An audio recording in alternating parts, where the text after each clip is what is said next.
Hello दोस्तों, super education 2.0 में आप लोगों का स्वागत है। और आज हम क्लास 12th का जो मैथ्स का जो एक्सरसाइज 1.1 है उसमें आगे का क्वेश्चन 10 करेंगे, क्योंकि क्वेश्चन 9 तक हम लोग अटेम्प्ट कर लिया है। तो आइए दोस्तों, क्वेश्चन दिया गया है। क्वेश्चन दिया है कि ऐसे संबंध का उदाहरण दीजिए, गिव द रिलेशन। और दिया क्या है दोस्तों, पहला क्वेश्चन क्या दिया है कि सममित हो अर्थात सिमेट्रिक हो, और क्या हो मतलब कह रहा है कि सममित हो मतलब सिमेट्रिक हो, स्वतुल्य संक्रामक न हो। कहने का मतलब हमारे पास क्या है दोस्तों कि यहाँ पर हमारे पास स्वतुल्य और संक्रामक न हो लेकिन सममित हो। कहने का मतलब है कि सिमेट्रिक हो लेकिन रिफ्लेक्सिव और ट्रांजिटिव न हो। इसी तरीके से हमारे पास जो 5 एग्जांपल दिए हैं दोस्तों, इसमें हमको क्या करना है, कोई अपने मन से एक समुच्चय ले लेना है। क्या करना है दोस्तों, अपने मन से कोई एक समुच्चय ले लेना है। तो समुच्चय का मतलब आप कुछ भी ले सकते हैं, जैसे हम कुछ भी ले सकते हैं। जैसे यहाँ से इसका हम सॉल्यूशन लिखते हैं, सॉल्यूशन पहला जो हम सॉल्यूशन लिख रहे हैं पहले का। तो दोस्तों जो पहले का इसका सॉल्यूशन लिख रहे हैं, हम ऐसे भी मान सकते हैं, माना a बराबर 1 2 3, माना a बराबर 1 2 3। कहने का मतलब इन सब के लिए हमने 1 2 3 एक समुच्चय मान लिया। हमने 1 2 3 माना दोस्तों, और आप लोग कुछ भी मान सकते हैं, 4 5 6 मान सकते हैं, 7 8 9 10 मान सकते हैं, a b c d मान सकते हैं, मतलब any number you can take the any another number not you. जो हमने माना है वो आप भी मानिए, आप कुछ भी मान सकते हैं। ओके दोस्तों, तो आइए इसको बहुत अच्छे से करेंगे कि आप लोगों को ये 100% समझ में आ जाए, मतलब कोई आप लोगों को कोई प्रॉब्लम ना हो। तो आइए दोस्तों सॉल्व करते हैं इसको। कह रहा है कि सममित हो, सममित का मतलब आप लोग समझते हैं कि कोई अगर फलन है तो उसका उल्टा होना चाहिए, उसका क्या होना चाहिए, उल्टा। आइए ले लेते हैं यहाँ पे एक रिलेशन यहाँ पे हम ले लेते हैं। इसके लिए बहुत सिंपल है, कुछ करना नहीं, हम इसमें बहुत ज्यादा कुछ लिखने वाले नहीं है दोस्तों, बहुत ज्यादा नहीं लिखना है। सममित हो तो इसमें से अगर बनाएंगे तो 1, 2 और 2, 1 बस। सममित हो मतलब इसके साथ ये भी देखना है, स्वतुल्य नहीं होना चाहिए, संक्रामक भी नहीं होना चाहिए, बस क्या होना चाहिए, सममित। तो देखिए 1 2 है तो 2 1 भी है। यह कहने का मतलब सिमेट्रिक है, लेकिन क्या नहीं है दोस्तों, रिफ्लेक्सिव और ट्रांजिटिव नहीं है, रिफ्लेक्सिव और ट्रांजिटिव नहीं है। इस तरीके से हमारा पहला क्वेश्चन हो गया। और इस तरीके से हम आगे क्या करेंगे दोस्तों, क्वेश्चन दूसरा देखेंगे, क्वेश्चन नंबर 2 देखेंगे। बस हम दोस्तों बस रिलेशन लिख रहे हैं, क्योंकि समुच्चय हमारे पास यहाँ पे a है। तो अब 2 के लिए रिलेशन हमारे पास क्या आएगा दोस्तों, ये हमारे पास क्या था, ये पहले के लिए था, जो इस सब का सॉल्यूशन हम लिख रहे हैं।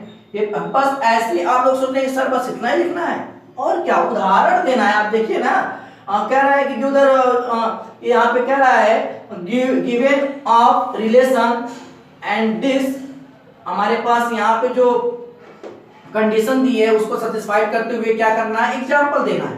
क्या देना है दोस्तों, एग्जांपल देना है।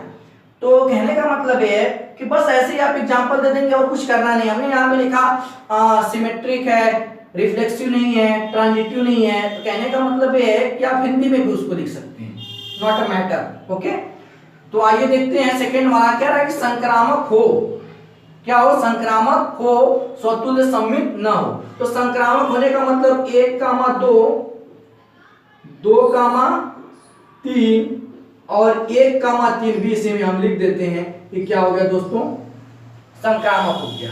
तो ये हमारे पास क्या ट्रांजिटिव है, लेकिन क्या हमारे पास सिमेट्रिक और रिफ्लेक्सिव नहीं है, सिमेट्रिक और रिफ्लेक्सिव दोस्तों नहीं। इसी तरीके से हम तीसरी कंडीशन देख लेंगे।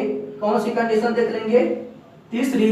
और तीसरी हमारे पास क्या है कि स्वतुल्य सममित हो लेकिन संक्रामक ना हो, मतलब स्वतुल्य होना चाहिए, सममित भी होना चाहिए बट संक्रामक नहीं होना चाहिए। तो आप लोग एक काम करिए, 1, 1 ले लीजिए, 2, 2 ले लीजिए और 3, 3 ले लीजिए। ये दोस्तों हमारे पास क्या हो गया, ये स्वतुल्य यहाँ तक हो गया। अब सममित करना है तो 1, 2 और 2, 1 ले लीजिए, ठीक ना। आगे बढ़ा सकते हैं कि 2, 3 और हमारे पास 3 कामा 2। कहने का मतलब है दोस्तों कि ये हमारे पास क्या हो गया, ये हमारे पास इतना ही रहना चाहिए, उससे कोई मैटर नहीं करता है, ठीक ना। ये हमारे पास क्या हो गया दोस्तों, देखिए यहां तक तो क्या हो गया, यहां तक हमारे पास दोस्तों क्या हो गया कि हम इसको ऐसे भी ले सकते हैं, जैसे आप लोग मान लीजिए कि 1 कामा क्या होना चाहिए, स्वतुल्य हो और क्या हो दोस्तों, स्वतुल्य हो और क्या हो, सममित हो, लेकिन क्या नहीं होना चाहिए, संक्रामक नहीं होना चाहिए। आगे हम लोग देखेंगे कि संक्रामक वो है कि नहीं है। तो इसमें हम क्या करेंगे दोस्तों, आगे इसको हम लोग चेक करेंगे कि संक्रामक ये है कि नहीं है। देखिए यहाँ पर दोस्तों क्या है, 1 कामा 1, 2 कामा 2, 3 कामा 2, 3 कामा 3। तो यहाँ पे कहने का मतलब ये है कि 1 कामा 2, 2 कामा 1 उल्टा हो गया। अब हम आगे ये भी कर सकते हैं कि 2 कामा 3, तो 3 कामा 2। कहने का मतलब ये है, कहने का मतलब ये है दोस्तों कि 1 कामा 2 तो 2 कामा 3, तो 1 कामा 3 नहीं है, 1 कामा 3 नहीं है। 1 कामा 2 तो 2 कामा 3, लेकिन 1 कामा 3 कहीं आप दिखा दीजिए, 1 कामा 3 कहीं है दोस्तों, 1 कामा 3 इसमें नहीं है। तो कहने का मतलब ये क्या हो गया, ये क्या हो गया हमारे पास, इसको हम यहाँ पे लिख देते हैं 3 कामा 2। कहने का मतलब क्या हो गया, ये स्वतुल्य मतलब रिफ्लेक्सिव है, सममित मतलब सिमेट्रिक है, संक्रामक मतलब ट्रांजिटिव नहीं है। एक बार इसको और देख लीजिए आप, देखिए 1 1 2 2 3 3 मतलब इसके सभी अवयव के डबलेट इसमें मिल गए, इसीलिए ये क्या होगा, स्वतुल्य है। अब देखिए सममित 1 कामा 2 तो 2 कामा 1, 2 कामा 3 तो 3 कामा 2, देखिए सममित, संक्रामक नहीं। 1 कामा 2 है और 2 कामा 3 यहाँ पे है, तो 1 कामा 3 इसी में होना चाहिए, जो कि हमारे पास नहीं है, जो कि हमारे पास दोस्तों नहीं है। आइए अब हम एग्जाम्पल नंबर कौन सा देखेंगे, 4 देखेंगे। एग्जाम्पल नंबर 4 कह रहा है कि स्वतुल्य हो, ठीक है, संक्रामक हो, ये भी ठीक है, बट सममित ना हो। कहने का मतलब है दोस्तों कि स्वतुल्य होना चाहिए, संक्रामक होना चाहिए, लेकिन सममित नहीं होना चाहिए। तो आइए रिलेशन लिख लेते हैं, बहुत सिंपल सा है।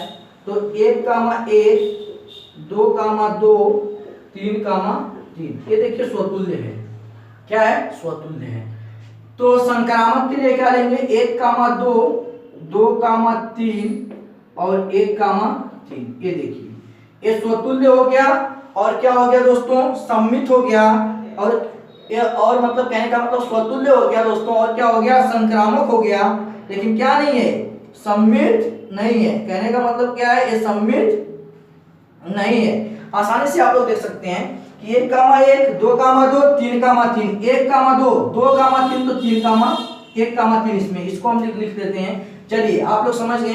अब पांचवा देख लेते हैं हम, पांचवा क्या दिया है दोस्तों, सममित संक्रामक हो, स्वतुल्य ना हो। कहने का मतलब है कि सममित होना चाहिए, संक्रामक होना चाहिए, लेकिन क्या नहीं होना चाहिए दोस्तों, क्या नहीं होना चाहिए, स्वतुल्य हमारे पास ये नहीं होना चाहिए। और जब स्वतुल्य नहीं होना चाहिए तो इसके लिए हम क्या ले सकते हैं, आइए देखते हैं। सममित संक्रामक हो, स्वतुल्य ना हो। ऐसा लग रहा है कि ये पांचवा जो क्वेश्चन है दोस्तों, इसको एक बार मिला लेते हैं। क्वेश्चन नंबर जो 5 है हमारे पास, उसको एक बार मिला लिया जाए कि कहीं क्वेश्चन में मिस्टेक तो नहीं। सममित तथा संक्रामक हो किंतु स्वतुल्य न हो, मतलब वो सममित होना चाहिए और क्या होना चाहिए, संक्रामक होना चाहिए, बट क्या नहीं होना चाहिए, स्वतुल्य नहीं होना चाहिए।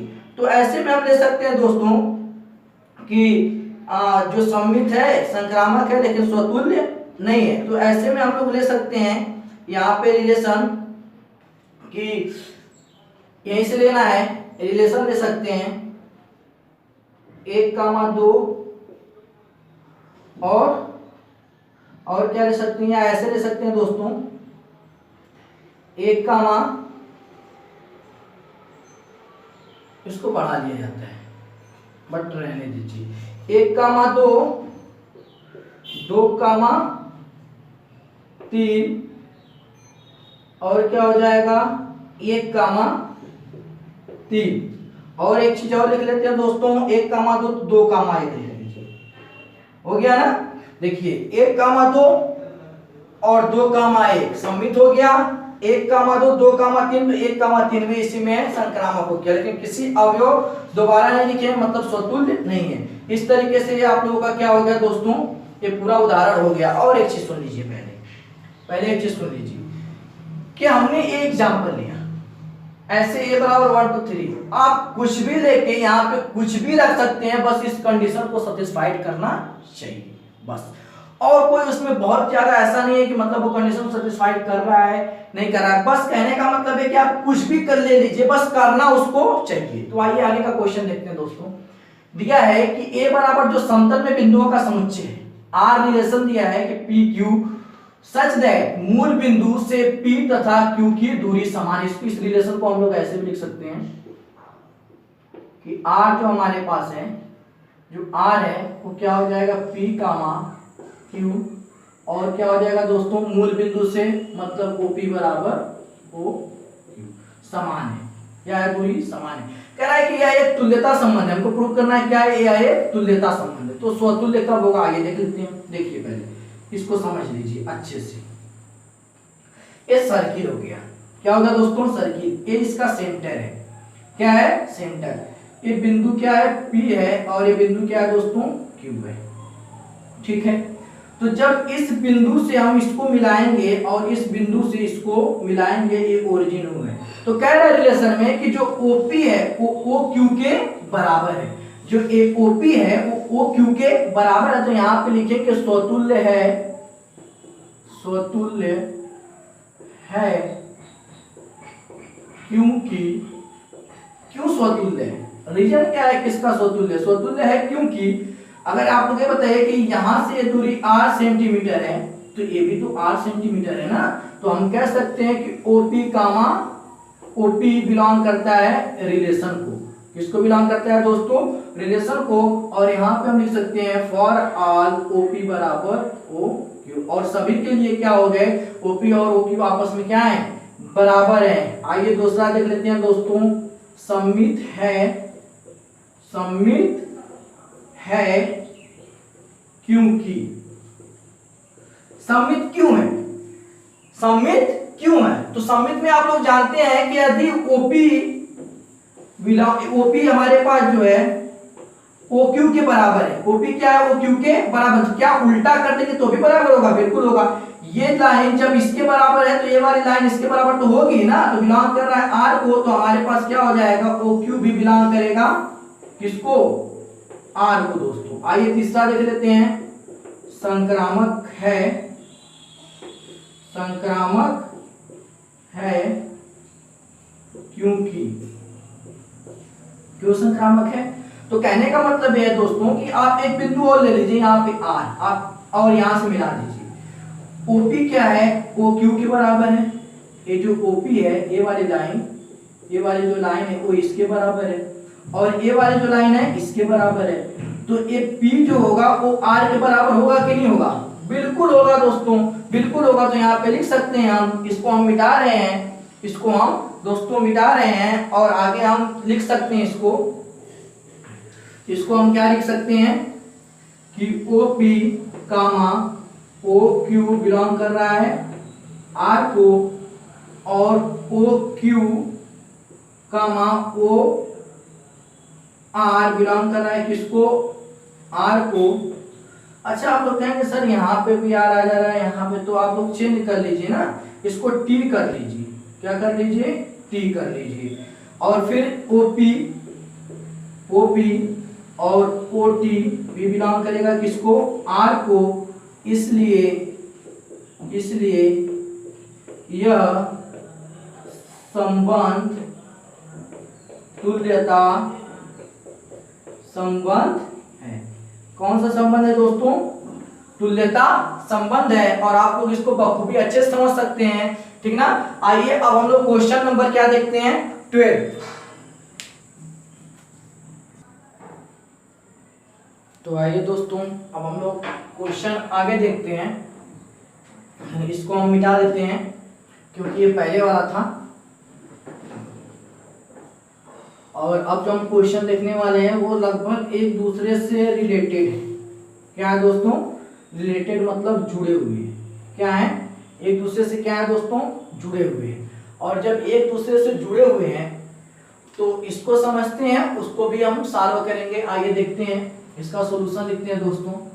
है क्या कि ये दिया है कि समस्त त्रिभुजों का समुच्चय, ये क्या है, आप लोग क्वेश्चन पढ़ लीजिएगा डिटेल से, हम उसका शॉर्ट फॉर्म बस लिखे हैं दोस्तों, ठीक ना।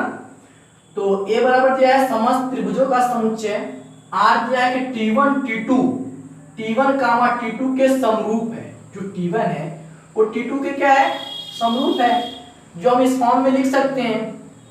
तो आइए, तो समरूप का मतलब हमारे पास क्या होता है दोस्तों, एक जैसा है, समान है। तो कहने का मतलब हमारे ये है कि जब समरूप है तब हमारे पास, जैसे मान लीजिए कोई एक त्रिभुज है, क्या है, एक त्रिभुज है, ये त्रिभुज इसके समरूप है, ये त्रिभुज क्या है, इसके समरूप। तो T1 बराबर तो T2 हो जाएगा। और जब उल्टा करेंगे तो भी वो बराबर ही रहेंगे। और एक और त्रिभुज अगर समरूप ले लेते हैं, अगर ये T3 है तो T2 बराबर, जब T1 बराबर T2 तो T2 बराबर T3, और T1 बराबर भी क्या हो जाएगा दोस्तों, हमारे पास T3 हो जाएगा आसानी से, उसमें कोई प्रॉब्लम नहीं होगी। जैसे मान लीजिए कि ये इसके समरूप है, ये इसके समरूप है, तो T1 बराबर क्या हो गया, T2, और T2 बराबर T3, तो ये दोनों आपस में बराबर है, तो स्वतुल्य हो गए। अब ये इसके बराबर है, तो ये इसके बराबर है, तो ये भी तो इसके बराबर है, ये भी क्या है, इसके बराबर है। और जब ये इसके बराबर है और ये वाला इसके बराबर है, तो ये पहला वाला क्या होगा दोस्तों, तीसरे के बराबर होगा। तो इसलिए हम क्या कहेंगे कि यह स्वतुल्य है, यह सममित है, और यह क्या है दोस्तों, संक्रामक है, अर्थात यह एक तुल्यता संबंध को परिभाषित करता है। आइए देखते हैं, यहाँ पे पहले पॉइंट में लिखते हैं दोस्तों, लिखेंगे स्वतुल्य है, क्या लिखेंगे, स्वतुल्य है क्योंकि T1 कामा T1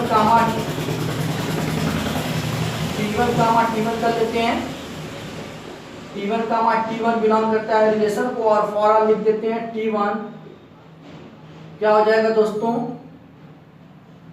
T2, है ना, हो जाएगा T1 और T2। आइए दूसरा देखते हैं, सममित है, क्या है दोस्तों, सममित है क्यों सममित है, ये इसके बराबर है, ये पहला इस दूसरे के बराबर है, तो दूसरा भी पहले के बराबर होगा कि नहीं होगा। तो यहाँ पे लिख सकते हैं कि T1 कामा T2 बिलोंग करता है R को, तो T2 कामा T1 भी बिलोंग करेगा किसको, R को दोस्तों। आइए अब तीसरा रिलेशन हम लोग देख लेते हैं, और तीसरा रिलेशन क्या है, संक्रामक है क्योंकि तो संक्रामक क्यों है दोस्तों, अभी हम यहाँ पे चित्र में आप लोगों को बताए हैं। तो T1 कामा T2 बिलोंग करेगा किसको, R को, और फिर हो जाएगा दोस्तों T2 कामा T3 भी बिलोंग करेगा किसको, R को। इसलिए कह सकते हैं, इसलिए T1 कामा T3 भी बिलोंग करेगा किसको दोस्तों, R को, और इसलिए क्या हो गया, संक्रामक हो गया दोस्तों, क्या हो गया, संक्रामक। तो आगे का जो क्वेश्चन दिया है दोस्तों, आगे का क्वेश्चन हम लोग पढ़ते हैं, दोस्तों। तो आगे का इसमें जो क्वेश्चन हम लोगों से बोला है, उसको कहा है कि आगे बताइए, भुजाओं 3, 4, 5 वाले समकोण त्रिभुज T1, मतलब T1 की जो भुजाएं दी हैं, T1 की भुजाएं क्या दी हैं, भुजाएं 3, 4, 5, और T2 की भुजाएं देख लेते हैं दोस्तों, क्या दी हैं हमारे पास, T2 की भुजाएं दी हैं 5, 12 और 13, 5, 12 और 13 दी हैं। और T3 की भुजाएं दोस्तों दी है इसमें 6, 8, 10। T3 की जो भुजाएं हैं वो दी है दोस्तों 6, 8 और 10, ये भुजाएं दी हैं। और हमसे कह रहा है इसमें कि विचार कीजिए इन पे कि T1, T2 और T3 में से कौन से त्रिभुज परस्पर क्या है दोस्तों, संबंधित हैं। कह रहा है कि T1 की भुजाएं ये हैं, T2 की भुजाएं ये हैं, T3 की भुजाएं ये हैं। आप ये बताइए कि कौन एक दूसरे से संबंधित है, और इस चीज को हम लोग यहाँ पे देख लेते हैं। यहाँ पे इस चीज को देख लेते हैं। तो हम लोग कह सकते हैं कि जो हमारे पास T1/T3 है, क्या है दोस्तों, T1/T3। आइए देखते हैं, T1 का मान 3/6 और क्या है यहाँ पर हमारे पास 4/8 और क्या है दोस्तों 5/10 और क्या हमको मिलेगा 2 मिलेगा। मतलब जो T1 व T3 एक दूसरे से क्या है, संबंधित है। क्या है दोस्तों, संबंधित हैं। देखिए हमको इन सब में एक रिलेशन ही निकालना था। अगर आप 3 5 15 करते तो 12 चौको 48 हो जाता, जो कि रिलेशन नहीं मिलता। अगर आप 3 छक्का 18 करते, 8 चौको 32 करते तो फिर भी रिलेशन नहीं मिलता। मिला कैसे, अगर इसमें हम क्या करें दोस्तों, अगर हम इसको क्या करें, यहाँ पे 1/2 आएगा, सॉरी 1/2 आप लिख सकते हैं, 1/2 लिख सकते हैं, ठीक ना। तो रिलेशन मिला 1/2 यहाँ से, 1/2 यहाँ से, 1/2 यहाँ से। कहने का मतलब यही पहले और तीसरे में हमको क्या मिल रहा है, रिलेशन मिल रहा है, मतलब संबंध मिल रहा है। तो ये इस प्रकार क्या है, एक दूसरे से दोस्तों संबंधित हैं। अब हम लोग क्या करेंगे, इसको हम यहाँ पे आप लोग स्क्रीनशॉट कर लीजिए, इसको मिटाते हैं और आगे का क्वेश्चन, जो क्वेश्चन नंबर क्या है दोस्तों, क्वेश्चन नंबर यहाँ पे क्या है 13वां क्वेश्चन करते हैं। क्वेश्चन नंबर 13 का सॉल्यूशन कहाँ है, बहुत प्यार से समझिए इसको, कुछ है नहीं इसमें। कहा है कि समस्त बहुभुजों का समुच्चय, जो समस्त बहुभुज हैं उसमें देखिए समद्विबाहु भी हो जाएगा, त्रिभुज भी हो जाएगा, समबाहु भी हो जाएगा, समत्रिबाहु भी हो जाएगा, सम पंचभुज भी हो जाएगा। मतलब समबाहु सब बहुभुजों का समुच्चय में सभी त्रिभुज आ जाएंगे, सभी हमारे पास क्या होंगे, ट्राइंगल आ जाएंगे, सभी हेक्सागन आ जाएंगे, सभी सब मतलब जितने भी हमारे पास त्रिभुज होते हैं, जिस तरीके के होते हैं, जैसे होते हैं, पंचभुज होते हैं, फोर्थ भुज होते हैं, सब इसमें क्या होंगे, आ जाएंगे। तो रिलेशन में कहा है कि P1 P2 सच दैट कि P1 और P2 की भुजाओं की संख्या क्या है, समान है। जो P1 में भुजा है और जो P2 में भुजा है उनकी संख्या क्या है, समान है। कह सकते हैं, मान लीजिए ये त्रिभुज है, ये भी क्या है, त्रिभुज है, ठीक है। या ऐसे कह सकते हैं कि ये हमारे पास ये समकोण त्रिभुज है और ये क्या है, त्रिभुज है, समबाहु त्रिभुज है। तो इसकी जो भुजा, इसकी भुजा वैसे इक्वल तो हम कह नहीं सकते, हम ऐसे ले सकते हैं कि ये भी त्रिभुज, ये भी त्रिभुज, ये 2 3 4, ये भी 2 3 4। कह रहा है कि P1 व P2 जो त्रिभुज है, P1 व P2, इनमें जो भुजाओं की संख्या है, भुजाओं की संख्या आपस में क्या है, समान है। और जब समान है तो आप ये बताइए कि ये सममित, स्वतुल्य और संक्रामक है कि नहीं है। तो हम पहले पॉइंट में लिखेंगे स्वतुल्य है क्योंकि, स्वतुल्य है क्योंकि। तो स्वतुल्य होने के लिए दोस्तों क्या करना रहता है कि A, B जो हमारे पास होता है, A, उस रिलेशन से बिलोंग करना चाहिए। अर्थात कहने का हमारे पास है कि P1, P1 बिलोंग करेगा रिलेशन को, हम लिख सकते हैं P1 बराबर P2, P1 बराबर P2 लिख सकते हैं। और दूसरा क्या हो जाएगा दोस्तों कि सममित है क्योंकि, सममित है क्योंकि। आइए देखते हैं क्यों सममित है, क्योंकि P1, P2 बिलोंग करेगा रिलेशन को, तो P2, P1 भी उस रिलेशन को बिलोंग करेगा। इसका रीजन क्या है, क्योंकि दोनों हमारे पास जो P1 और P2 जो हमारे पास त्रिभुज है उसमें भुजाओं की संख्या क्या है दोस्तों, समान है, इसीलिए। और तीसरा आ जाते हैं हम लोग तीसरे पे, जो क्या है दोस्तों, संक्रामक है। क्या है, संक्रामक, जिसको इंग्लिश में कहते हैं ट्रांजिटिव। क्या कहते हैं दोस्तों, ट्रांजिटिव। तो संक्रामक है। आइए चेक कर लेते हैं कैसे है। देखिए ये हमारे पास ये हो गया और ये हो गया, ये P1 है, P2 है और P3 है।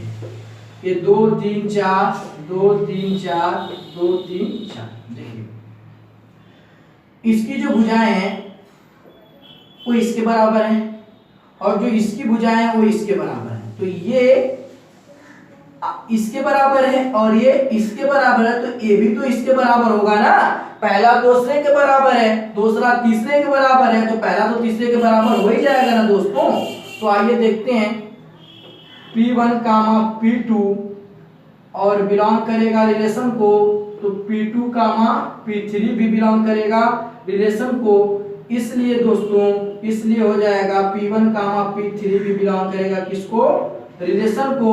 और इस तरीके से क्या हो जाएगा दोस्तों, ये हमारे पास क्या हो जाएगा, एक संक्रामक है, अर्थात यह एक स्वतुल्य संबंध है। आइए आगे देखते हैं क्वेश्चन नंबर 13 में क्या कहा था। आगे हमसे कहा है, यहाँ पे लिख देते हैं कि यह एक तुल्यता संबंध है। आगे देखते हैं, आगे हमसे कहा है दोस्तों कि 3, 4 और 5 लंबाइयों के भुजाओं वाले समकोण त्रिभुज से संबंधित समुच्चय ए के सभी अवयवों का समुच्चयों का त्रिभुज। कह रहा है कि 3, 4 और 5 लंबाई के भुजाओं वाले, तो हम कह रहे हैं कि जब ये समस्त बहुभुजों का समुच्चय है तो आप उसमें 3, 4 और 5 अगर लंबाई वाले त्रिभुज लेंगे तो ये तो इसी के बराबर होगा ना दोस्तों, इसी के बराबर होगा ना। तो हम ऐसे लिख सकते हैं पॉइंट नंबर 2 में, बहुत छोटा सा, बहुत ज्यादा नहीं लिखना है। पॉइंट 2 में लिख सकते हैं कि हमारे पास जो होगा 3, 4, 5 कहा था, यहाँ पे लिखेंगे समस्त बहुभुजों का समुच्चय बराबर, यहाँ पे लिखेंगे समस्त बहुभुजों का समुच्चय बराबर त्रिभुजों का समुच्चय। क्या हो जाएगा दोस्तों, त्रिभुजों का समुच्चय। क्या हो जाएगा, त्रिभुजों का समुच्चय। क्यों, क्योंकि बहुभुजों के समुच्चय में सभी त्रिभुज आ गए, सभी त्रिभुज आ गए। तो अब हम लंबाई 3, 4, 5 वाला त्रिभुज लेंगे तो क्या इसमें नहीं आएगा, बिल्कुल आएगा दोस्तों। तो इस तरीके से हमारा 13वां क्वेश्चन भी हो गया। और आगे हम क्वेश्चन नंबर 14 और 15 करने वाले हैं। आप लोग इसका स्क्रीनशॉट कर लीजिए। तो आगे दोस्तों हम लोग क्वेश्चन नंबर 14 करेंगे और इसको पहले हम लोग समझ लेते हैं क्या है कि एक्स वाई तल में स्थित समस्त रेखाओं का समुच्चय। मतलब एक एक्स वाई क्या है, तल है। एक्स वाई क्या है दोस्तों, तल है। एक्स वाई तल है, क्या है, एक्स वाई तल है। इसमें बहुत सारी रेखाएं हैं, क्या है, बहुत सारी रेखाएं हैं, जिसमें से हम पहले लेते हैं L1 और L2। L1 और L2 जो क्या है, एक दूसरे के समांतर है। जो क्या है दोस्तों, एक दूसरे के समांतर है। जब ये एक दूसरे के समांतर है तो हम कह सकते हैं कि L1 समांतर है किसके, L2 के। तो L1 भी समांतर होगा L1 के। हम इसको इस कंडीशन में लिख सकते हैं जो कि स्वतुल्य हो जाएगा। और दूसरी कंडीशन क्या है कि L1 समांतर है L2 के, तो L2 भी तो समांतर होगा L1 के। मतलब ये रेखा इसके समांतर, तो ये भी तो इसके समांतर होगी, बिल्कुल होगी। आइए तीसरी कंडीशन देख लेते हैं कि L1 समांतर है L2 के, तो L2 भी समांतर होगा L3 के, तो L1 भी समांतर होगा किसके, L3 के।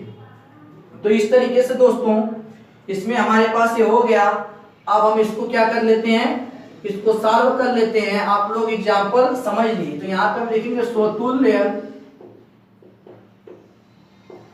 है क्योंकि, स्वतुल्य है क्योंकि यहाँ पे हम लोग लिखेंगे कि L1 क्या हो जाएगा दोस्तों, कामा L1 बिलोंग कर रहा है किसको, रिलेशन को। और यहाँ पे हम लिख सकते हैं फॉर ऑल L1 समांतर होगा किसके, L2 के। तो दोस्तों दूसरी कंडीशन में हम लिखेंगे कि यहाँ पे सममित है। क्या है दोस्तों, सममित है क्योंकि L1 क्या होगा, L2 के समांतर है, तो इस रिलेशन को बिलोंग कर रहा है। तो इसका उल्टा कर देंगे, इसका उल्टा, तो क्या हो जाएगा, L2 कामा L1 भी इस रिलेशन को बिलोंग करेगा। आइए तीसरी कंडीशन पे चलते हैं। ये क्या होता है, संक्रामक है क्योंकि L1 कामा L2 रिलेशन को बिलोंग कर रहे हैं। तो क्या हो जाएगा दोस्तों, L2 कामा L3 भी रिलेशन को बिलोंग करेंगे, इसलिए L1 कामा L3 भी इस रिलेशन को बिलोंग करेगा। और इस तरीके से क्या हो गया, यह एक तुल्यता संबंध है दोस्तों। क्या है ये तुल्यता संबंध है। आगे इस क्वेश्चन में कहा है दोस्तों, आगे इस क्वेश्चन में कहा है कि रेखा y बराबर 2x प्लस 4 से संबंधित समस्त रेखाओं का समुच्चय ज्ञात कीजिए। रेखा यहाँ पे कहा है कि रेखा y equal to 2x plus 4 equal to, मतलब इस समस्त रेखाओं का समुच्चय ज्ञात करना। तो कहने का मतलब है y equal to mx plus c है। क्या है? y equal to mx plus c है, जो कि हमारे पास क्या हो जाएगा c समस्त रेखाओं का, मतलब उस जैसे मान लीजिए कि हमारे पास है y equal to 2x plus 4 है, तो इससे कंपेयर कर देंगे तो c बराबर क्या हो जाएगा 4, और लिखेंगे जहां c एक चर है। क्या है? c एक चर है, मतलब c की जगह हम कोई भी नंबर ले सकते हैं। जहां c क्या है? एक चर है, c की जगह हम कोई भी नंबर ले सकते हैं, जो कि इसके क्या हो जाएगा समांतर हो जाएगा। तो ये वाला क्वेश्चन आप लोगों का दोस्तों एक्सरसाइज खत्म हो गई। तो अगली एक्सरसाइज आप लोग देखना मत भूलिएगा। अगली एक्सरसाइज हम 1.2 का क्या इंट्रोडक्शन देखेंगे और बहुत बेहतर तरीके से देखेंगे। इस तरीके से उसको इंट्रोडक्शन सीखेंगे कि हमेशा के लिए आप लोगों को याद हो जाए और कभी भूले ना। तो आज के लिए बस इतना ही। आप लोग जो लोग हमारे चैनल से पहली बार जुड़े हैं उसको सब्सक्राइब करें और प्रेस बेल आइकन को प्रेस करें और वीडियो को लाइक करें और ज्यादा से ज्यादा क्या करें दोस्तों, शेयर करें, जिससे ये और भी बच्चों के पास पहुंच सके। तो आज के लिए थैंक यू।